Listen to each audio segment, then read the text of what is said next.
He was a hero, a decorated police officer, the kind of guy who ran into danger when everyone else was running out. He had medals, commendations, the respect of his community, and the trust of his colleagues. We all looked up to him. We all believed in him. But what if I told you that the man we thought was a symbol of justice was secretly living a double life? What if the hero was actually the villain? This is the story of how a city's most beloved cop became its most feared criminal. Let's rewind. To understand the fall, you have to understand the rise. Officer Michael Vance wasn't just a cop, he was a local legend. He'd saved a family from a burning building, single-handedly disarmed a robber holding a crowded bank hostage, and he mentored at-risk youth in his spare time. Newspapers wrote articles about him. The mayor gave him the key to the city. He was the poster boy for everything good and right in law enforcement. On the surface, his life was perfect, a loving family, a stellar career, a future brighter than a searchlight. But beneath that polished exterior, cracks were beginning to form.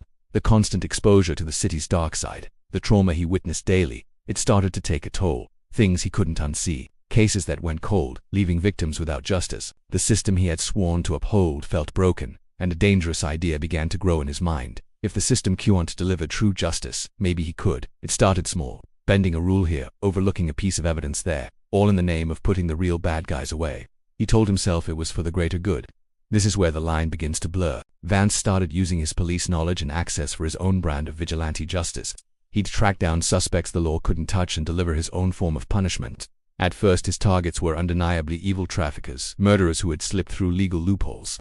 To him, he was still the hero, just operating outside the rulebook. He justified his actions, believing he was cleaning up the streets in a way his badge wouldn't allow. He was a phantom, operating in the shadows, his actions whispered about in the criminal underworld but never traced back to him. The power was intoxicating. The more he got away with, the bolder he became. His definition of a bad guy started to expand. It wasn't just violent criminals anymore. It was anyone who stood in his way, a fellow officer who got too curious about his methods, a journalist who started digging into a string of unsolved underworld disappearances. The hero's mission had morphed into a tyrant's obsession. He was no longer serving justice. He was serving himself. The money trail is what eventually brought him down. Vigilantism is an expensive hobby. To fund his operations, Vance started skimming from evidence lockers, taking cash from drug busts, and extorting the very criminals he was supposed to be arresting. He built a network, using informants not to solve cases, but to identify lucrative targets.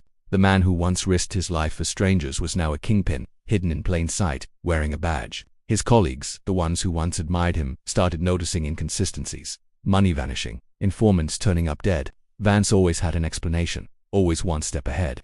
But one rookie detective, someone who still saw the world in black and white, couldn't let it go. Detective Isabella Rossi was fresh out of the academy, full of ideals, and she had idolized Vance. But a nagging detail on a seemingly unrelated robbery case didn't add up. A piece of evidence linked back to a cold case Vance had solved years prior. It was a tiny thread, but Rossi pulled on it. She started digging, quietly, in her affairs because accusing a decorated hero like Vance was career suicide. The more she dug, the more she uncovered a web of deceit, violence and corruption that was almost too horrifying to believe. The climax was like something out of a movie. Rossi finally gathered enough evidence to get a warrant. The department was in shock. They had to move carefully, because they were going after one of their own, a man who knew all their tactics, all their procedures. They planned a quiet takedown at his home, hoping to avoid a public spectacle. But Vance was always listening. He knew they were coming. He didn't run, he prepared. When the SWAT team breached his front door, they weren't met with a surrendering officer. They were met with a fortress. The hero had turned his home into a bunker. The ensuing standoff was broadcast live, the whole city watching in disbelief as their beloved hero, Officer Vance, was revealed to be a cornered, dangerous criminal. He was no longer the man who saved people from burning buildings. He was the man barricaded inside one, refusing to face the very justice he once swore to uphold. After hours of tense negotiation, it all ended. Not with a bang, but with a quiet surrender. Vance, stripped of his power, his reputation, and his freedom, walked out with his hands up. The hero was gone. In his place was a broken man, the architect of his own downfall. The fallout was catastrophic. The public's trust in the police was shattered. Every case Vance ever worked on was called into question, reopening old wounds for countless victims. His story became a cautionary tale, a stark reminder of how easily power can corrupt and how the brightest light can cast the darkest shadow. So what do you think?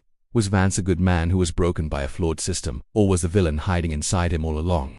Does the pressure of the job justify crossing the line, even for a moment? This story raises so many questions about justice, morality, and the human capacity for both good and evil. Let us know your thoughts in the comments below. We read every single one. If you found this story as compelling as we did, make sure to hit that like button and subscribe for more deep dives into the most shocking true stories. Thanks for watching.